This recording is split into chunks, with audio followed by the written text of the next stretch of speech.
সিলেটের ফাহিম আল চৌধুরী 1000 কোটি টাকার মালিক। তার গল্পটা শুনলে আপনি অবাক হয়ে যাবেন। তিনি বলছেন, আমার মা যখন বৃদ্ধ হয়ে গেল, অসুস্থ, চিকিৎসা করাতে হবে, আমি তার চিকিৎসা করা শুরু করে দিলাম। এক পর্যায়ে চিকিৎসা করাতে করাতে আমার কাছে যত হ্যান্ড ক্যাশ ছিল সব শেষ হয়ে গেল।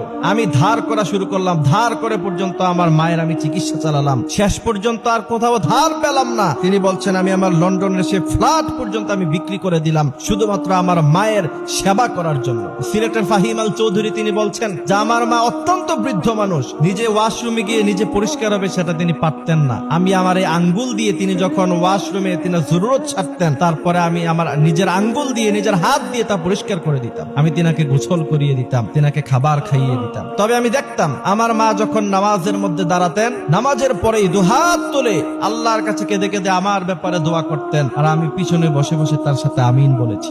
সিলেটের ফাহিম আল চৌধুরী 1000 কোটি টাকার মালিক আজকে তিনি। এরপরে বলছেন, আমার মা দুনিয়া থেকে চলে গেলেন। চলে যাওয়ার পরে আমার তো ব্যবসা বাণিজ্যে আমি সময় দিতে পারি নাই, আমার বাড়ি নাই, গাড়ি নাই, সব বিক্রি করে দিয়েছি। এরপরে আমি আবার নতুন করে বিজনেসের মধ্যে হাত দিলাম। তিনি বলছেন, আল্লাহর কসম করে বলতে পারি, আমি যেখানে হাত দিয়েছি, আমি মাটিতে হাত দিয়েছি, মাটি স্বর্ণ হয়ে গিয়েছে। আল্লাহু আকবার। তিনি বলছেন, এরপরে বিজনেসের যেই জায়গার মধ্যে আমি হাত দিয়েছি সেখানে সফলতা এসেছে।